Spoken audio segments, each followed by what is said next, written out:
Eu vou te mostrar 3 efeitos sonoros para que você nunca mais procure por eles. E no final tem um presente, então fica até o final. O primeiro efeito, ele chama o Whoosh. Ele é ideal para animação de entrada e transições. E ele é muito fácil de ser encontrado aqui no CapCut. Vem aqui na aba de áudio, efeitos sonoros, e é só digitar aqui o nome do efeito. Adiciona ele na sua timeline, posiciona ele aí no seu vídeo e já fica mais ou menos assim.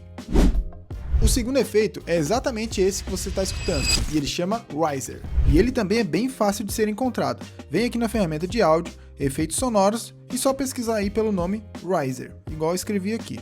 E pronto, aqui tem muitos deles, então você seleciona aí o que melhor encaixar no seu projeto. Na edição a gente usa muito ele para criar expectativa e suspense. Ele é muito bom para gancho também. O terceiro efeito, ele chama Typewriter, e é esse que eu estou usando agora. E para encontrar ele, é só vir aqui também na ferramenta de áudio, efeitos sonoros, e escrever aqui o nome do efeito. Aqui também tem vários deles, então é só você escolher aí o que se encaixar melhor no seu projeto.